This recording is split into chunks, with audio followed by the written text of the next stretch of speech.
समाज सेवी अजय गुप्ता अपने साथियों के साथ मिलकर पूर्वी दिल्ली के कई इलाकों के अंदर गरीब असहाय लोगों को ग्लव्स, मास्क, सैनिटाइजर, दस्ताने आदि उपलब्ध करा रहे हैं। उनके साथ समाज सेवी राजकुमार धिंगान, विष्णु ठाकुर, वी संत सहित कई प्रमुख समाज सेवी जन सेवा कर रहे हैं। उनका कहना है कि विभिन्न क्षेत्रों में जाकर हम गरीब व असहाय लोगों को यह उपकरण उपलब्ध करा रहे हैं ताकि कोरोना से उनका बचाव हो सके। हाँ चलते रहो भाई, चलते रहो यार, देते रहो भाषण, देते रहो सबको। विष्णु आगे हो जाओ थोड़ा।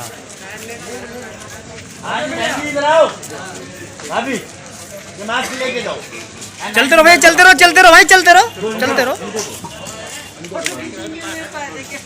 मुल्ला जी को दो।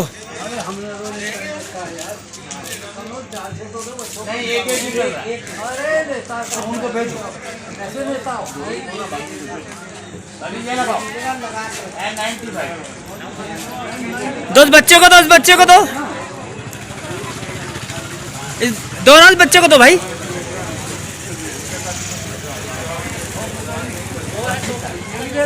कपड़े की जगह ये एक ही मिल रहा भैया, एक ही मिल रहा है, एक भैया, एक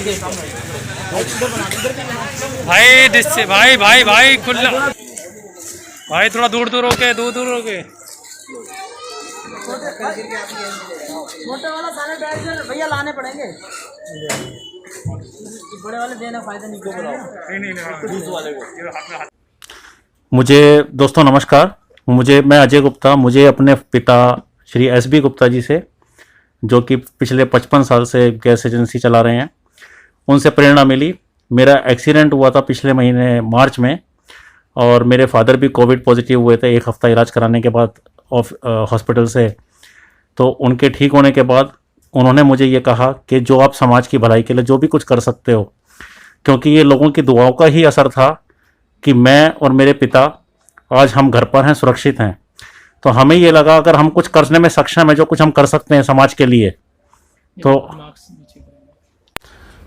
मुझे ये लगा कि जो भी हम समाज के लिए कर सकते हैं, अपने अनुभव को साझा कर सकते हैं।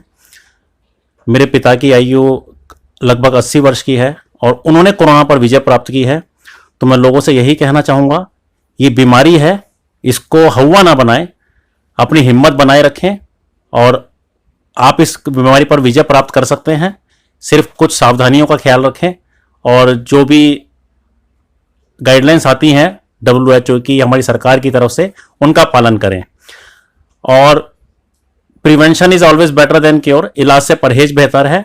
बेहतर होगा सावधानियां अपनाएं, मास्क पहने, बच्चों को, बड़ों को, सबको मास्क पहनना चाहिए। और जो भी इस बारे में सावधानियां आती रहती हैं उनका पालन करें। और एक चीज मैं कहना चाहूँगा, इस महामारी के काल में कोई आपसी मतभेद आपका किसी के साथ है, उसको भुला करके जहां तक हो सके किसी की आप मदद कर सकते हैं तो अवश्य करें, क्योंकि इस दौर में जो आप मदद करेंगे, जो आपको दुआएं मिलेंगी, उसका कोई मूल्य नहीं है।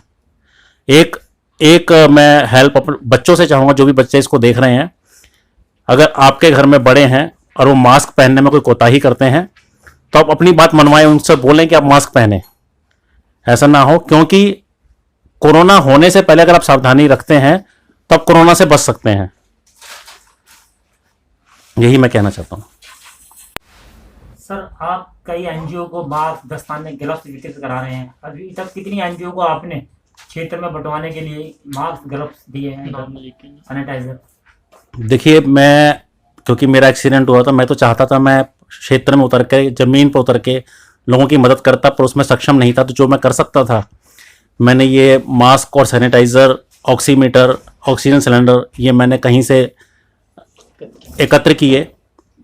और लेकिन इनको बांटने के लिए मुझे आवश्यकता थी उन हाथों की जो इनको जरूरतमंदों तक पहुंचा सके।